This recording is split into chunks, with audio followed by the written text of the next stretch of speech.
अभी festival season शुरू हो रहा है। एक के बाद एक हमारे त्योहार आते जाएंगे और उस त्योहार में आप अगर बिना किसी दूध, खोया, मावा, पनीर के एकदम बढ़िया वाला मिठाई बनाना चाहते हैं तो इसे ज़रूर ट्राई कीजिएगा। इसे बनाने के लिए सिर्फ और सिर्फ मैदा, चीनी और तेल, तीन ही चीज़ों का ज़रूरत होता है और खाने में इतना ज़्यादा क्रिस्पी और टेस्टी लगता है कि मैं बता नहीं सकती। ऊपर से क्रिस्पी और अंदर से एकदम जूसी बनकर तैयार होता है। तो इसे बनाने के लिए मैंने यहाँ आधा केजी मैदा लिया है। इसमें हम 6 से 7 चम्मच ऑयल या घी डालेंगे और 1 पिंच के करीब मैंने यहाँ नमक डाला है। इससे टेस्ट इसका बहुत ही अच्छा आता है। और तेल को मैदा में हमें अच्छे से मिक्स करना है और इस तरीके से मुट्ठी बंधनी चाहिए। अगर मुट्ठी नहीं बंध रही है तो आप थोड़ा सा ऑयल या घी इसमें और ऐड कर दीजिए और उसके बाद हम इसमें थोड़ा थोड़ा करके पानी डालेंगे और नॉर्मल डो तैयार करेंगे। डो बहुत ज़्यादा गीला नहीं होना चाहिए और ना ही एकदम टाइट होना चाहिए। इस तरीके का मीडियम डो होना चाहिए। देखिए इस तरीके से एकदम सॉफ्ट होना चाहिए। तो ये हमारा बढ़िया सा डो बन करके तैयार है। तो अब हम इसे रेस्ट पर रखेंगे। तो लगभग इसे आधा घंटा के लिए गीले कपड़े से ढक करके हम रख देंगे इसे रेस्ट करने के लिए। जब तक ये रेस्ट कर रहा है तब तक हम चाशनी बना के तैयार कर लेंगे। तो मैंने यहाँ एक सॉसपैन लिया है और इसमें मैं डाल रही हूँ 1.5 कटोरी चीनी और 1.5 कटोरी पानी। जब इसमें उबाल आ जाए हम इसमें कुटी हुई इलायची डाल देंगे और केसर के धागे, जो कि टोटली ऑप्शनल है। आप सिर्फ इलायची से भी बना सकते हैं और अगर आप चाहें तो केसर के धागे के जगह थोड़ा सा ऑरेंज फूड कलर डाल सकते हैं या उसे भी स्किप कर सकते हैं। और जब इसमें उबाल आ जाए उसके बाद हमें लगभग इसे 7 से 8 मिनट के लिए कुक कर लेना है मीडियम फ्लेम पर, ताकि इसकी चिपचिपी सी चाशनी तैयार हो जाए। हमें तार वाली चाशनी नहीं बनानी है, लेकिन चाशनी एकदम पतली भी नहीं होनी चाहिए। तो यहाँ हमारी चाशनी बन करके तैयार है। इसे साइड में रखेंगे और एक सिलरी तैयार करेंगे, जिसके लिए मैंने यहाँ 2 चम्मच मैदा लिया है, 3 चम्मच घी डाला है और इसको मिक्स करेंगे। और उसके बाद मैं डाल रही हूँ रिफाइंड ऑयल। आप चाहे तो पूरा का पूरा घी या पूरा का पूरा रिफाइंड ऑयल में भी बना सकते हैं, लेकिन मैंने यहाँ आधा घी और आधा ऑयल मिक्स किया है और इसे अच्छे से घोल लेंगे। और इस तरीके से इसकी रनिंग वाली कंसिस्टेंसी होनी चाहिए, इससे गाढ़ी हमें नहीं रखना है। सिलरी को साइड में रखेंगे और हमने जो आटा लगा के रखा था इसे भी रेस्ट करते हुए आधा घंटा हो गया है। तो इसे हम एक बार अच्छे से मसल लेंगे ताकि ये और बढ़िया से सॉफ्ट हो जाए। और मसलने के बाद मैंने यहाँ आटे की 2 पीसेस कर लिए हैं और 1 पीस को लेंगे और इस तरीके से हम लंबा कर लेंगे।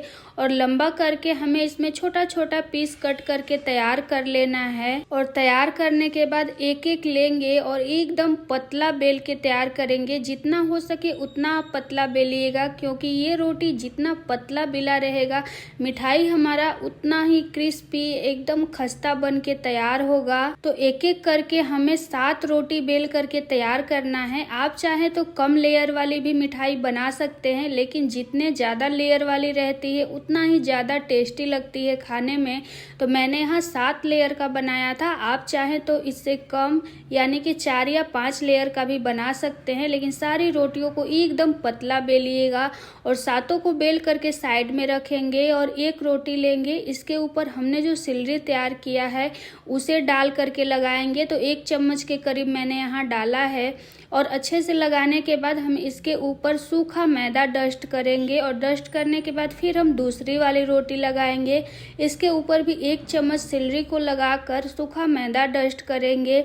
इसी तरीके से एक एक कर करके हमें सातों रोटी को लगा देना है, एक के ऊपर एक। और ये लास्ट वाली रोटी है, इसके ऊपर भी हमें सेम प्रोसेस को कर देना है। और करने के बाद हम इस तरीके से रोल करेंगे। तो एकदम टाइटली रोल कीजिएगा और चारों तरफ से बराबर करते जाइएगा। उसके बाद हम इस तरीके से हल्का सा इसे लंबा कर लेंगे और लंबा करने के बाद हम पहला वाला किनारा कट करके हटा देंगे, यानी पहला वाला जो भाग है। उसके बाद हम इस तरीके से कट करेंगे और अब ध्यान से देख लीजिए, इतना ही पतला रखना है, इससे ज़्यादा चौड़ा मत कीजिएगा। इसी तरीके से काट लेंगे और जो लास्ट वाला है ना, इसे भी हम काट करके साइड में हटा देंगे। और ये देखिए कितना बढ़िया हमारा लेयर तैयार हुआ है। उसके बाद हम एक एक लेंगे और हल्के हाथों से हम इसे बेल लेंगे। तो पहले उंगलियों से थोड़ा सा प्रेस कर लेंगे और प्रेस करने के बाद बेलेंगे। तो एकदम चिपटा नहीं करना है। आप देख सकते हैं कि मैं हल्का सा एकदम बेलन चला रही हूँ ताकि एकदम जरा सा फ्लैट हो। इसी तरीके से हम सारे को तैयार कर लेंगे। तो यहाँ मैंने सारा तैयार कर लिया है। इसे फ्राई करने के लिए मैंने यहाँ गैस ऑन करके एक कढ़ाई रख दिया है और इसमें तेल डाला है। आप चाहें तो इसे घी में भी फ्राई कर सकते हैं और तेल को एकदम हल्का गरम करना है। ज़्यादा गरम बिल्कुल भी नहीं रहना चाहिए, नहीं तो इसके ऊपर बबल्स आ जाएंगे।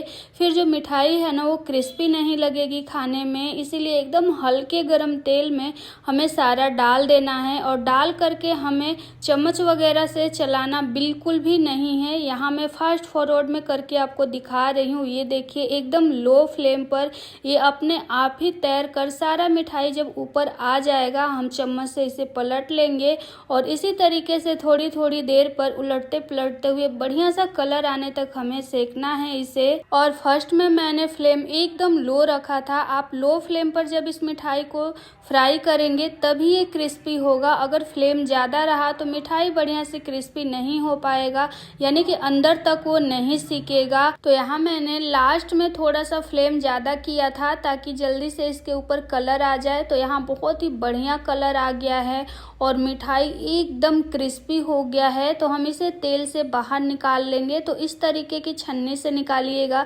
ताकि एक्स्ट्रा ऑयल कढ़ाई में ही रह जाए। उसके बाद हम इसे चाशनी में डाल देंगे और डाल करके इसे हम इस तरीके से चला देंगे और चला करके चाशनी में ही छोड़ देंगे जब तक कि दूसरी बैच की मिठाई फ्राई नहीं हो जाती है। तो इसे चाशनी में ही छोड़कर मैंने यहाँ दूसरी बैच की सारी मिठाइयों को डाल दिया है और डाल करके इसे भी हम एकदम लो फ्लेम पर और लास्ट में थोड़ा सा फ्लेम बढ़ा करके बढ़िया सा कलर आने तक सेक लेंगे। तो ये हमारी पहली बैच की जो मिठाई है वो अच्छे से रस में डूब गई है। तो इसे हम चाशनी से बाहर निकाल लेंगे और निकाल कर दूसरी बैच की मिठाई को हम तेल से बाहर निकाल कर चाशनी में डाल देंगे और डालकर 10 से 15 मिनट के लिए चाशनी में ही हम इसे भी छोड़ देंगे। पूरे टाइम हमें मिठाई को चाशनी में नहीं छोड़ना है, नहीं तो एकदम ये सॉफ्ट हो जाएगी, बिल्कुल भी क्रिस्पी नहीं लगेगी खाने में।